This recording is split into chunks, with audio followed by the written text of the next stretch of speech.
Help a brother out. You know what I'm saying?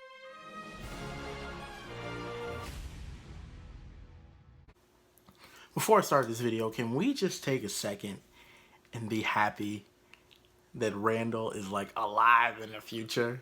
Obviously, everybody dies, but he's alive and he gets to see his daughter do her thing. When it clicked, I was just like, it's one of those moments that you just can't help but smile. But this video is not about that. This is about the 7 stages of grief and how this is us showed that in the last episode. The first stage of grief is shock and denial. Now this is evident in the first moment that Rebecca finds out that Jax died. The doctor is telling her that he's died and she takes a bite of her candy bar.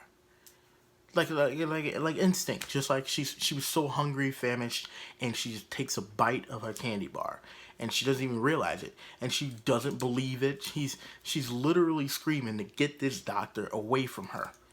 This is the first stage of grief, and boy, oh boy, was that sad to watch. You know, I'm just gonna act like I didn't cry, and you just gotta take my word for it, man. The second stage of grief is pain and guilt. Kate showed this last season and this season on the Super Bowl episode.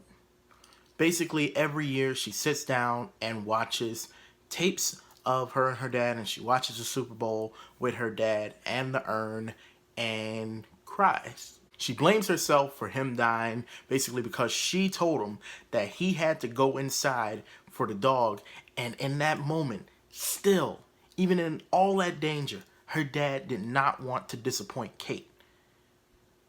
Fucking Kate. But you know, I'm not gonna blame her as much as I don't like Kate.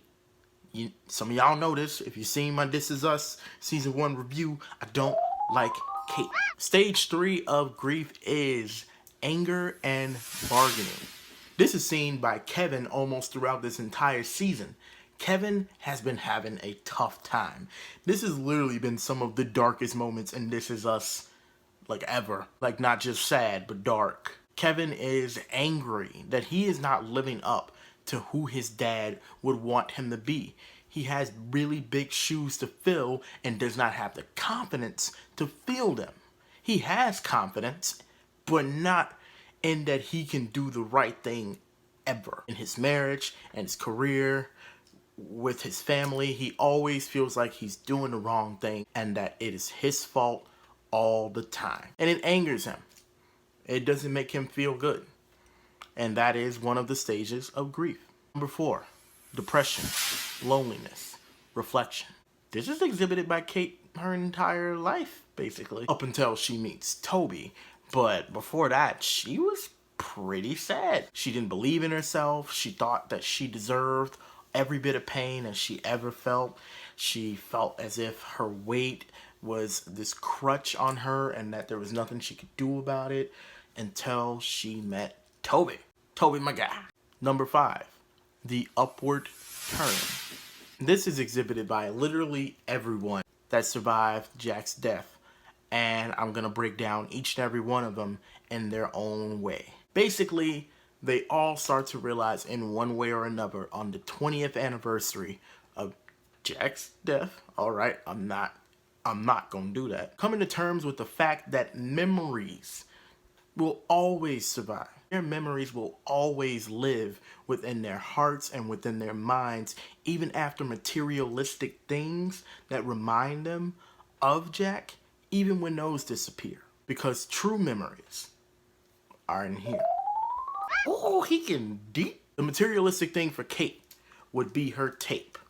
Her tape that almost breaks in the VCR because, you know, tapes are old. She realizes that even if this tape is on the cloud, shut up, Toby, that this memory will forever live even on a different format. That tape, it's not about the tape. It is about what is on the tape. And her stubborn ass finally gave up and let Toby just do his thing. Toby loves you.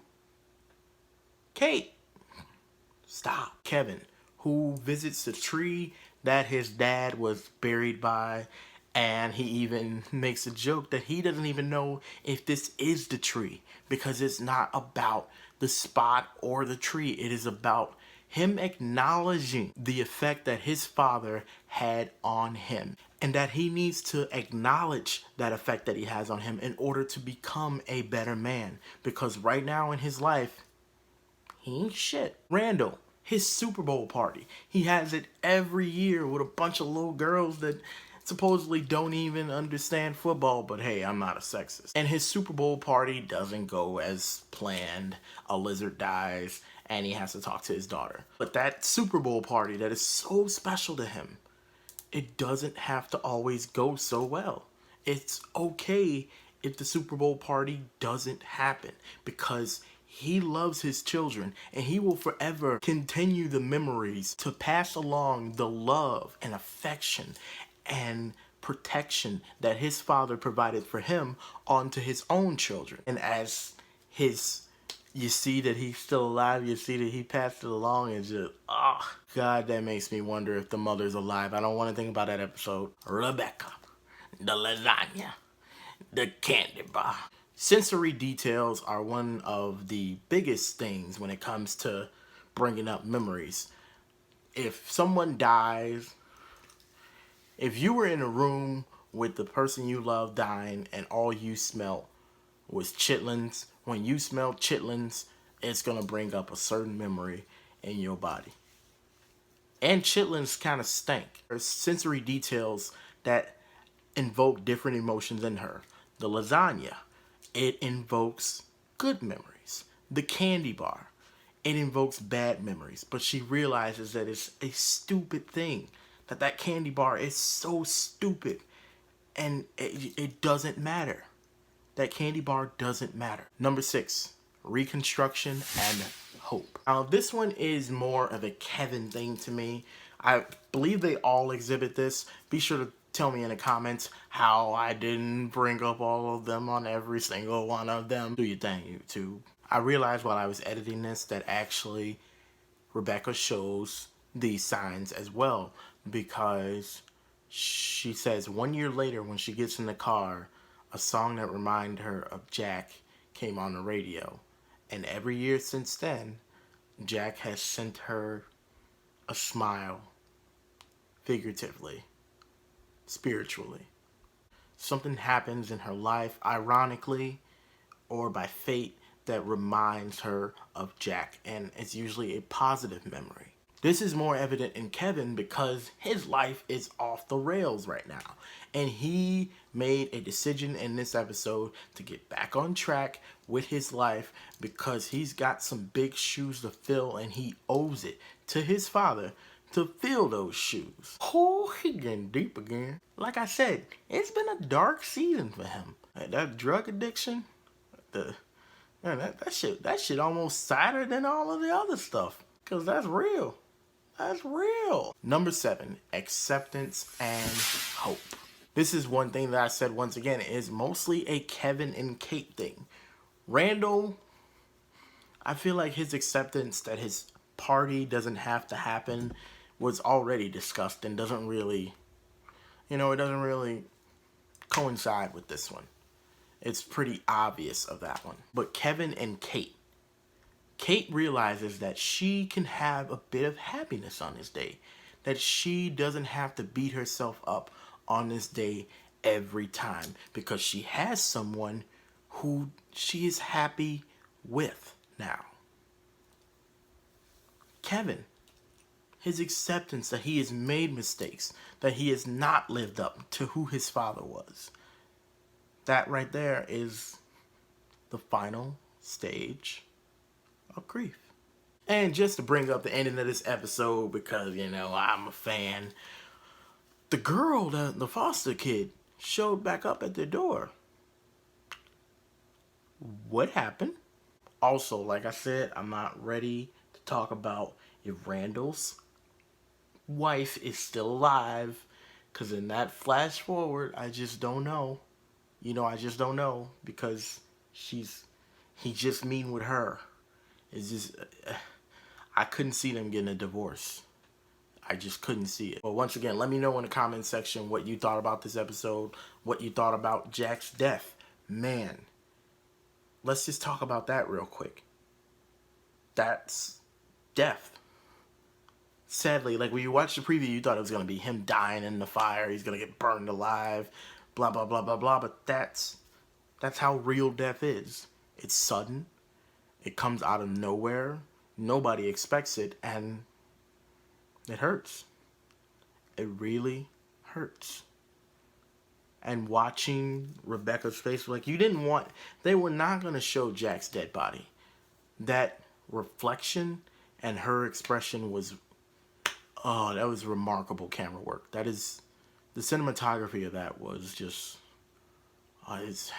man, you couldn't ask for a better way for them to reveal it. Because that's just how death is. It's not something that you plan. It's not some big extravagant event. It just happens. You're in the middle of doing your life, and it just happens.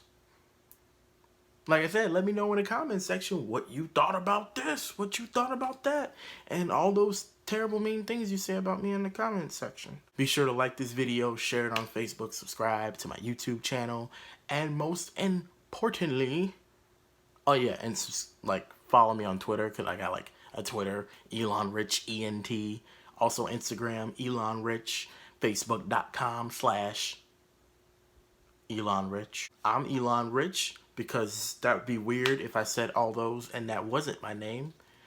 Peace.